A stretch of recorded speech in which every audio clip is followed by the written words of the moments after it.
Welcome back to my channel, Not Your Regular Vegan. I am Amelia, of course, and I am here to show you guys how I turn a regular recipe into a totally good, totally vegan recipe. But before we get to that recipe, if you don't mind, please do me a favor and smash the like button if you like this video, as well as subscribe. And when you subscribe, ring the little bell so it'll let you know when I post another video. Now, on to our recipe. What did I make today? Well, I wanted some pierogies. And if you're familiar with pierogies, they are basically mashed potato dumplings. I believe they come from Poland, or they're Polish in origin, but they are really nice mashed potato dumplings where you can make your own dumpling dough with like your water and your flour, or you can take the easy way out like I always do and use wonton wrappers because it's so easy. There are vegan wonton wrappers available, and that is exactly what I used.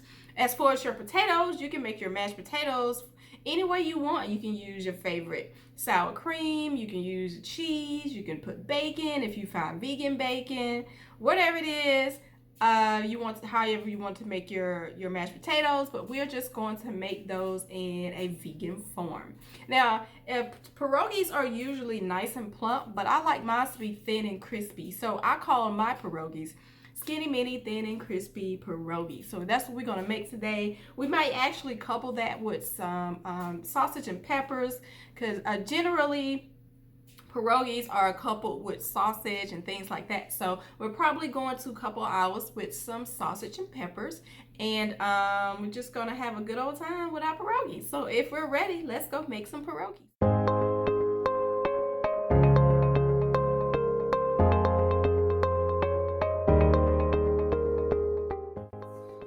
First, for our ingredients, I have some rustic potatoes, which I'm going to chop, peel, and clean. Not necessarily in that order, but you guys know what I mean. I have my favorite vegan cheese, which is BioLife vegan cheese. And because I'm taking the easy way out and not making dumplings, I'm using wonton wrappers because it's just so much easier than making dumplings. And as a substitute for sour cream, we're going to use my favorite vegan ranch. And it's going to give you a nice creaminess and tanginess that regular sour cream would do for you, for your potatoes. And I'm going to use, of course, some vegan cheese, some almond milk, and spices. And you can spice or season your mashed potatoes however you would like to. There's no specific recipe. You just make some homemade mashed potatoes the way you like your mashed potatoes. Now, once I have cut, peeled and cleaned and washed or whatever my potatoes, I'm going to throw them in the pot until they get nice and tender. Now, while our potatoes are cooking, I decided I wanted some sausage and peppers with my pierogi. So I'm going to use my favorite vegan field roast Italian sausage and some random peppers that I found in my refrigerator. I'm going to chop those up and throw them in a pan and let them saute.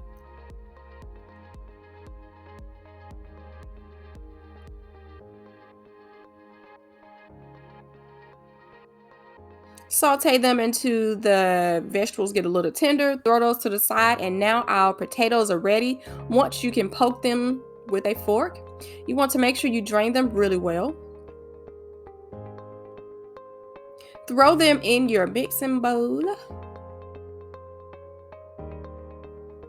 Grab your potato smasher and go to work. Start to smash, smash, smash. Now, once your potatoes are nice and smashed, you want to start to add your ingredients. And there is no science to this. There is no specific recipe. You just make your potatoes how you like your homemade mashed potatoes. And I like mine to be a little bit creamier than they were, so I'm adding a little more milk. Again, I have no measurements for here. Just do what you love. Then you're going to start to add the rest of your ingredients. I'm going to start with butter.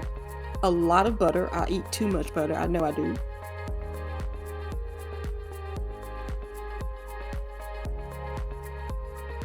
Then we're going to put in our vegan ranch, which again is a substitute for sour cream for the tanginess and creaminess. Some sea salt, onion powder, garlic powder, some chives and peppers, and of course, your vegan cheese. You want to stir that up really well. And don't worry if the cheese doesn't melt, it's going to melt during the other cooking process. And your potatoes are ready, and we are ready to assemble our pierogies. Now what you want to do is get a pierogi wrapper or wonton wrapper. Put just a dollop of potato in the middle of your wrapper. And we are not going to use an egg wash here because we are making vegan wonton wrappers or vegan pierogies. So we're going to use a flour and water paste that was taught to me from a friend of mine who is actually a chef here in Atlanta. Now you can just simply pinch those together, or you can use a fork to pinch them together. You don't have to use the fork, but it looks so much better. It's so much prettier when you use a fork to pinch your pierogies together. And there it is, a nice sealed skinny mini pierogi. And you're just going to continue to do that until you make as many pierogies as you want.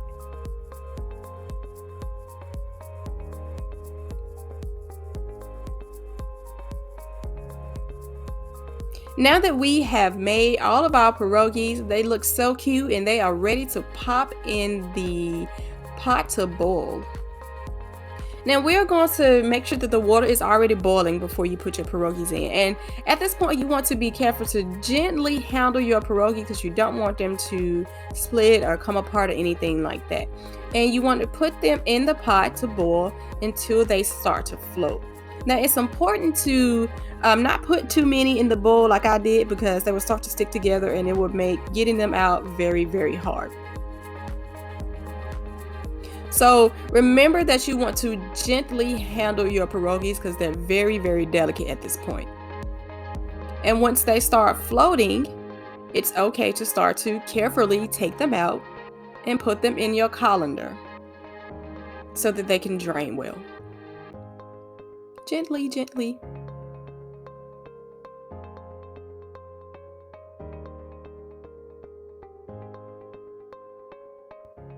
Now once our pierogies are done boiling, we want to give them a bath to get all the sticky starchiness off them. Now it's important not to leave the water running directly on your dumpling because as you can see here, it can puncture them and tear them, and that doesn't make for a good dumpling. So you can pick them up and kind of gently wash them and rub the starchiness off of them individually.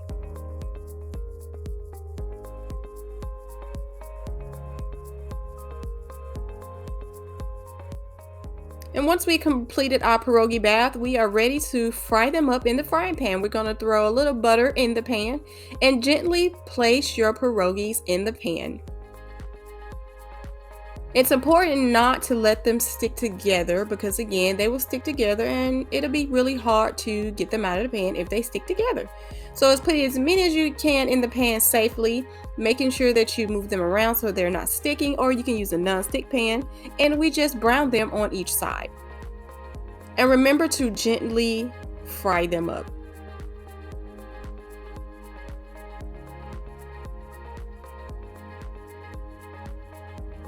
And there they go. They have browned on one side. We flip them over and let them brown on the other side. And our skinny mini pierogies are pretty much done here. They're browned really nicely. They're nice and crispy and none of them broke apart, which is really good. And there you have it, guys. Our skinny mini, totally good, totally vegan pierogies. And we are going to top them with our vegan sausage and peppers. And this is going to be great. Thank you guys for watching.